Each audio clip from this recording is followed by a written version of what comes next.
here also. Okay. The final part of our experiment 1, that is determining FFT of a signal. The FFT calculation is little bit tedious. Okay, that is beyond our scope. But what we can do is we can use the blocks directly available in LabView in signal processing module, and that can be effectively used to display the spectrum of the signal or frequency domain content of the signal. Okay. So first let us simulate a signal under express input simulate signal.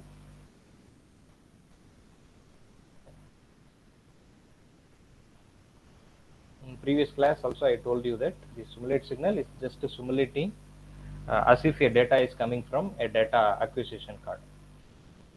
In case of data acquisition card, we will connect the physical signal to the DAC, and it will sample it and it will generate a signal.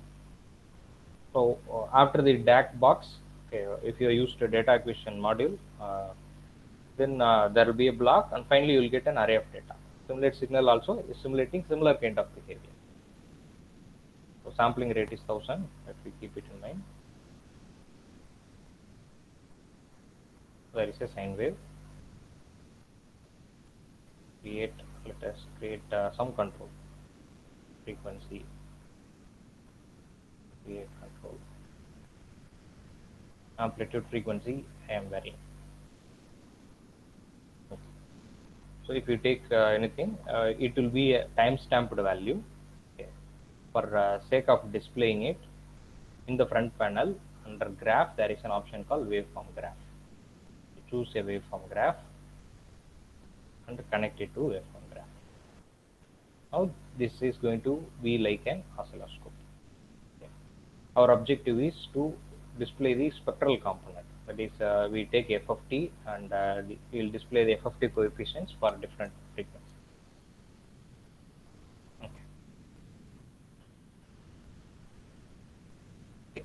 This data is a dynamic data. That means it has information about the time also. That's it's a time stamped data. We will remove the timestamp. So for that, there is an option block called from dynamic data type. It will be available in express signal manipulation. Okay, result will be an array. Now, several options are available. I request you to explore through it. If you know about your input data, then you can correspondingly choose the type of data. It may be a single data, or it may be an array, or it may be even 2D array. You can reshape it, etc. Okay, so once it passes through from DDT block, the result will be just an array of data. Now we need to display the spectrum. Okay. If you right click in block diagram, under signal processing, under transforms, you have FFT, fast Fourier transform. So in that you need to give an array, and FFT size also we should give. Otherwise by default it will take it from the input array. If required, you can give the FFT size, otherwise you leave it as it is. The FFT is a complex, result will be complex. Let us display only the magnitude alone. We don't care about the phase. Yeah. Otherwise, we will also display magnitude and phase separate. Okay. If you search in numeric complex, okay, some blocks will be available. Complex to polar, that is Z to R comma theta.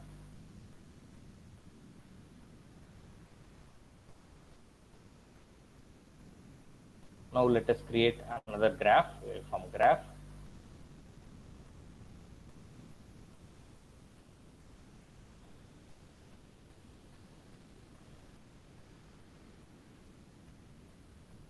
This is magnitude.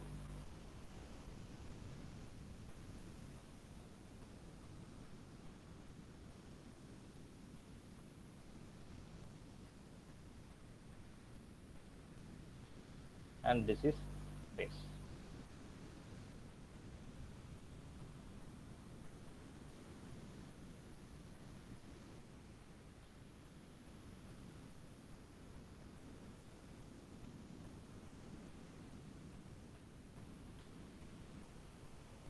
typically these angles will be in radians. Okay. You see the context help. The theta will be typically in radians. We will convert it into degrees for our convenience. It's not mandatory. I'm just showing it.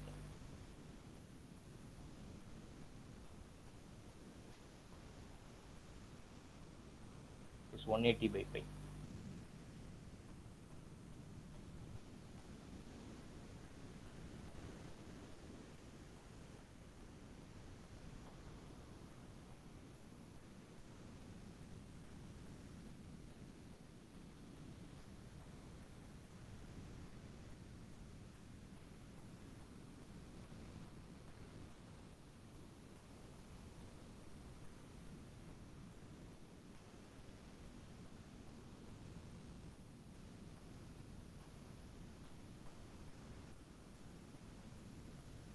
So numeric constant somewhere pi will be there.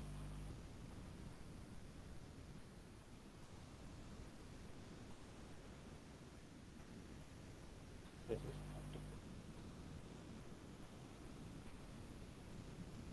here the results are displayed. Okay. The point to note here is actually in x-axis, since we are displaying the spectrum, it is frequency. It is not time that we need to change. This is phase.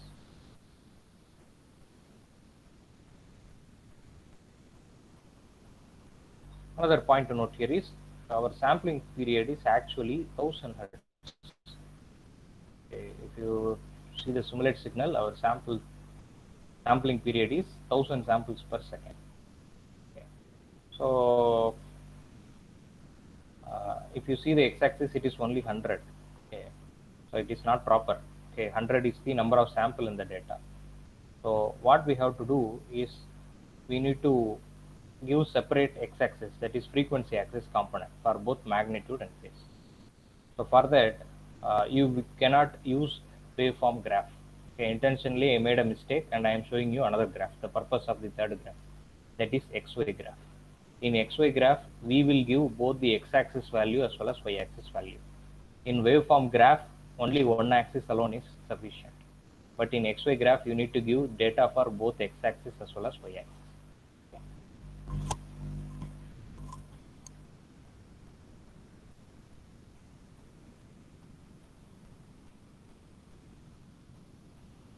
We have our frequency as 1000 samples per second. Let me create a for loop with 1001.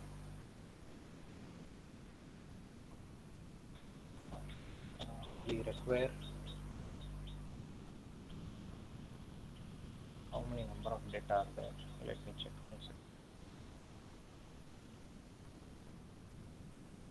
Let it be there, whatever maybe. Let me check the number of data. Later we will.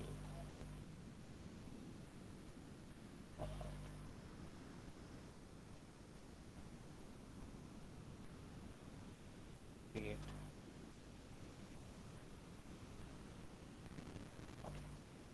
So 100 data are there.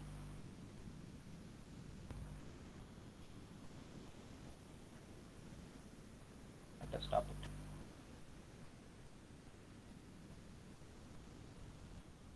Let us put a for loop. Array size. We will take it directly from the array. And this iteration count will take outside. See, this will give an array from 0 to final data. That is the length of the array. And it has to be multiplied. Okay, this is a signal system concept.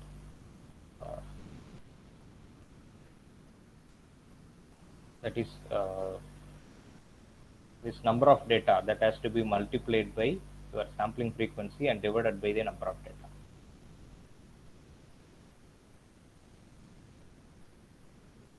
Our sampling frequency is 1000.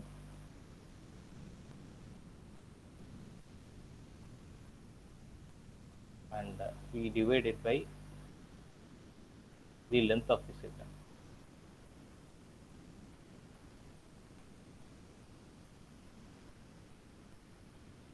Now this is going to be your frequency axis, that is x-axis component. Now let us create xy graph, and we will feed both x as well as y components. In graph, we choose xy graph.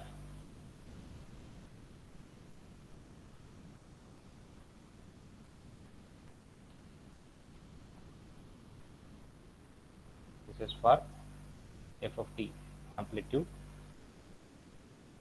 or f of t magnitude.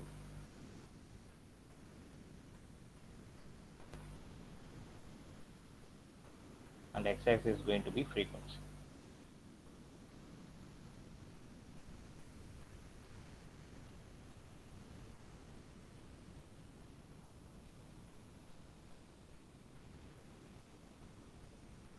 And here this is phase.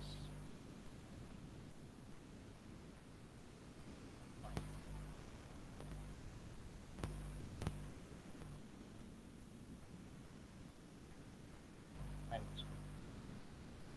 this is f of t magnitude. We need to give, there is a concept called bundle.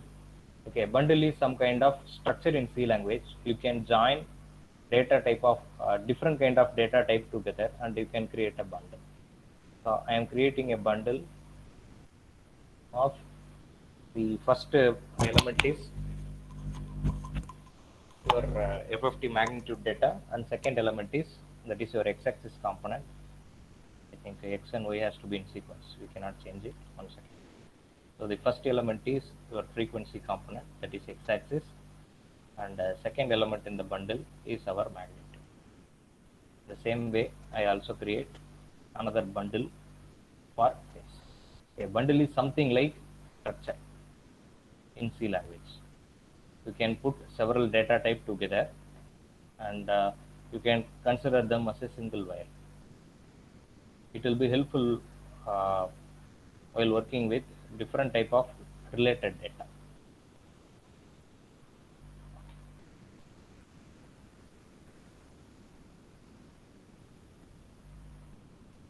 Okay. See, sometimes f of t. Okay, these are all some graphics works only, nothing technical. You may require different kinds of plot. Okay, f of t usually will be in the form of impulses. Okay, and so for that you can choose different kinds of plots available, and you can also work over different kinds of points. These things I leave it to you for your exploration. Okay, there is nothing big technical about it. You can just randomly hover over it, change it, and observe what is happening.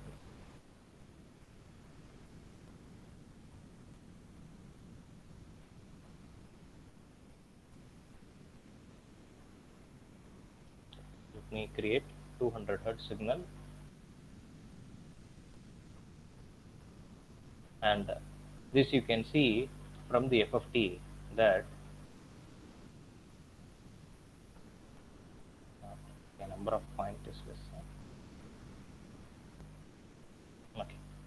You can see from FFT that even though the sine wave is not exactly sine wave, but if you see in frequency domain, okay, even though I am calculating fast Fourier transform, the signal I have given is a periodic signal. So therefore, this FFT will look like a Fourier series. Okay, this is a single frequency component. So exactly at my frequency axis, I have maximum value. If you calculate Fourier series for this signal, it will be similar. And if I go on increasing the frequency,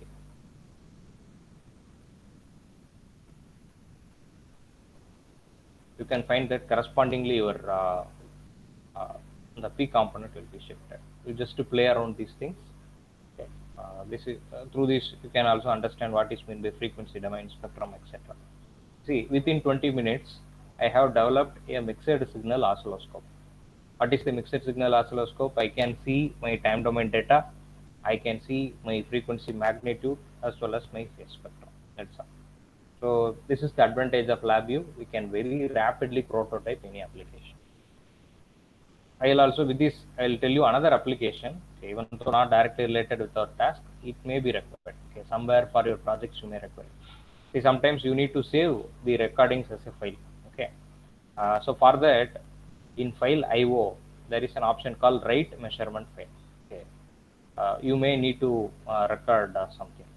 If you select that block, it will ask for several data, and if you connect anything to it, those data will be saved into a file. You don't have to do any other thing. See, these things you can explore it by yourself. Okay, by default it is saving as text.lvm. The LVM is a file which you can open with Excel. You know, and if a file is already present, you rename the file only one header only, x and y value. Okay, one column, a time column. See, these things you explore it by yourself. Nothing is special about it. If you choose to write to measurement file, and if you give any signal to it, if you run your program, automatically in the path specified, an LVM file will be created. LVM is more or less like a tab separated file. You can even open with Notepad. Okay. If you are convenient with the processing, this is the data available. If you feel it little bit inconvenient, you can open the same data in Excel also.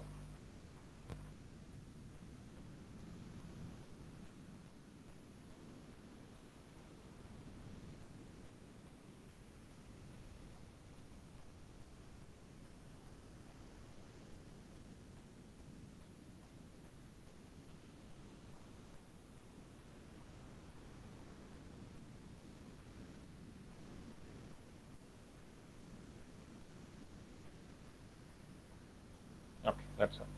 So this data is available in Excel, and you can copy paste it wherever you like, and you can do any kind of offline works. Okay. The acquiring data and saving them is also very easy. Whatever your data, put it to this block, right to measurement file, that will be put in there. Okay. If you want to put more than one column, that is, for example, you want to, in a single file, you need to save two signals. Okay, so for that, there is an option in Express signal manipulation called merge signal. I am going little bit fast, but anyway, you can see this recording later. Let me save the same signal twice for the sake of demonstration. Okay, in the labview, in the LVM file, it will appear as a separate signal. Okay, as of now, what we have is a single channel only. That is, first column is the time, and second column will be your data. Okay. And now I have merged two signals. I have given the same signal only for demonstration, and if you run it once, old file will be backed up as backup.lvm, and let me delete it. This new file, if you look into it, it will have first time column, then your first signal, then second. So likewise, you can store any number of signals into a signal file. Then you can open with the Excel for offline process. Okay, this is the last task. Okay. So with this, I am finishing the first experiment. Okay. I will also share this recording with you. If whoever gets the recording in their Google Drive, please give me editor access. Once you have given me, I will share it with everyone. I will put it in Google Classroom. Okay. And what I want is, I also placed this file in the Google Classroom itself. Okay, within 2 to 3 days, I'll open an assignment in Moodle. Okay, Moodle instance have been created for this particular semester. Okay, please register in your corresponding class. Let me stop sharing. And I'll open an assignment, and you submit a Word file. Okay, in Word file, you enter the data as per the given sequence. First, we require aim, then algorithm bar formula for each task, then LabVIEW program.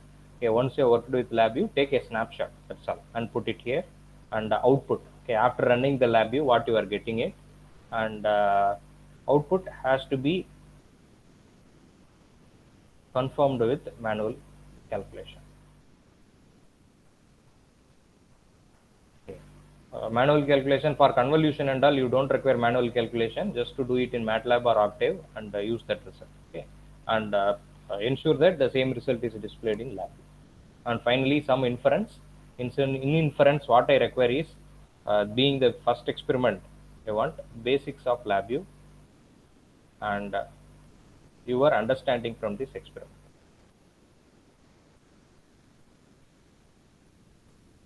That's all. Finally, result. So in a Word file, you put everything in sequence, save it as a PDF file, and you need to upload it in Moodle. That I will consider for record. How many days you require